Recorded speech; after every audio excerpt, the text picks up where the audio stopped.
Hello everyone, welcome to my YouTube channel.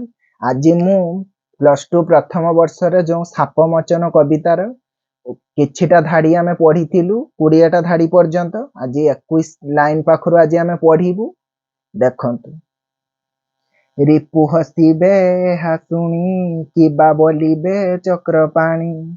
रिपु हसिबे एहा शुणी कौन जेतेबेले श्रीकृष्णकर पुत्र माने वन मध्य को जाइचंती तापरे गोटे कूप मध्यरे कृकलास बा एंडुओ को देखिचंती सेतेबेले ताकू उद्धार करबा को चेष्टा करिचंती। बहु चेष्टा करिबा परे मध्य से होउचु से कृकलास को उद्धार करि पारि नाहंती। निजको श्रीकृष्णकर पुत्र बोली कि निज मनरे जो गर्वपणटा थिला सेटा तांकर सेठी न्यून हेबाको बसची। से मने मने भाबिचंती श्रीकृष्णकर पुत्र हेई कि श्रीकृष्णको औरसरु आमे जन्म हेई मध्य आज आमे कोन हेइचु ना सबु क्षेत्र रे आज आमे पराजय वरण करिचु। ताले होउचु एहा सुनी कि निश्चित सबु लोक माने हसिबे। आउ सेठी कोन देइची ना रिपु हसिबे एहा सुनी किबा बोलिबे चक्रपाणी। से कहउचंती रिपु माने होउचु शत्रु। रिपु हसिबे एहा शुणी माने जतले जानि परिबे श्रीकृष्णकर पुत्र सामान्य गोटे एंडुओ को होउचु उद्धार करि पारु नाहंती सेतेबेले निश्चित श्रीकृष्णकर तो अनेक शत्रु थिले, निश्चित हसिबे। किबा बोलिबे चक्रपाणी। चक्रपाणी होउचंती किए ना कृष्ण। कृष्ण होउचु कोन कहिबे किबा बोलिबे चक्रपाणी। बोलिबे माने कहिबे कोन कहिबे जेतेबेले श्रीकृष्ण निजे जानि परिबे जे मो पुत्र माने एते हीन पराक्रमी बोली सेतेबेले सिए बा कोन कहिबे रोहिणी सुत शुणिए हा आंभरे होइबे निर्दया पूरे हसिबे बधु जने बसन आच्छादी बदने।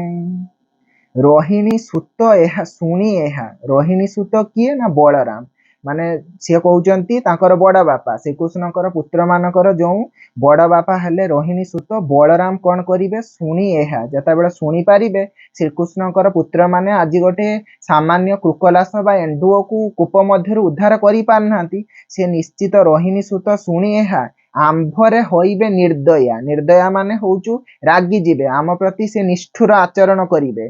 काईकि श्रीकृष्णकर जो बड़ भ्राता होउचु बलराम से टिके क्षण कपि थिले से निश्चित आम मानक प्रति निर्दया हेई जिबे, निष्ठुर निश्चित रागी जिबे आम प्रति। एटा किए भाबुचंती ना कृष्णकर पुत्र माने भाबुचंती।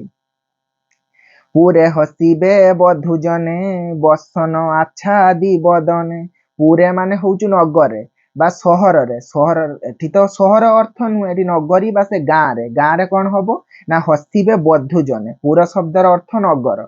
नगरी रे कोन हेबे ना हसिबे बधु जने। बधु माने होउचु स्त्री लोक माने कोन हेबे ना हसिबे केमिति ना बसन आच्छादी बदन। बदने माने होउचु मुखरे। बदन माने मुह।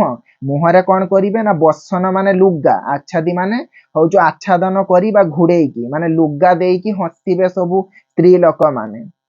निराशे कृष्ण पासे जाई बोलंती सिरे कर देई।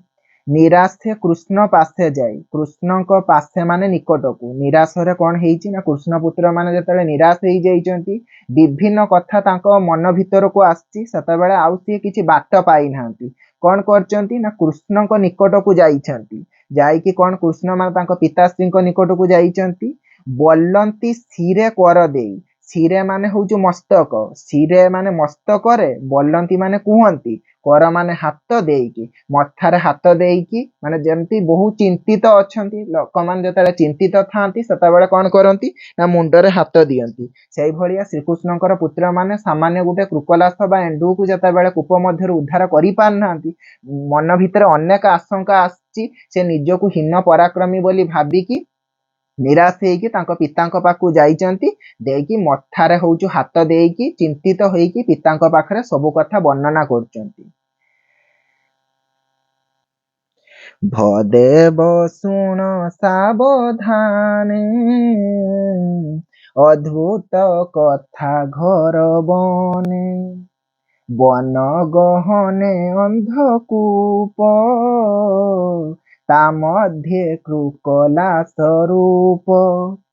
तापरे कौन हैला ना भदेव शुण सावधाने भदेव माने से जाइकी निज पिता को कहउचंती पिताश्री शुण होउचु सावधाने सावधान हेकी आम कथा उठे शुण अद्भुत कथा घर बने घर बन माने घन अंधकार बन मध्य गोटे अद्भुत कथा हेई जाइची कौन अद्भुत कथा होउचु वन गहने अंधकूप कहले वन गहन गहन माने होउचु गहलिया बा घंच वन मध्य गोटे अंधकूप अछि माने अंधकूप माने अंधकारमय गोटे कूप अछि ता मध्य कृकलास रूप माने होउचि एंडुओ रूप रे गोटे अद्भुत जीवटीए अछि पर्वत प्राय ता शरीर नचले अति गुरुतर पर्वत प्राय ता शरीरटा केमिति थिला ना प्राय पर्वत भलिया देखा जाउथिला नचले अति गुरुतर माने अति गुरुतर अवस्था थिला तथापि ताको आमे जेते चेष्टा कलु उद्धार करिबा पाई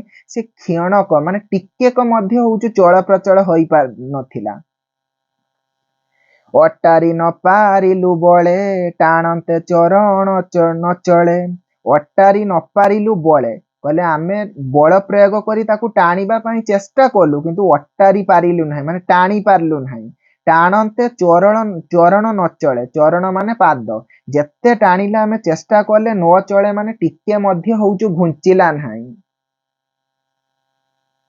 ए बड़ लज्जा विपरीत शुणी हसिले जदुनाथ बोलंती चाल जीवा बने पोए धाइले तस्मने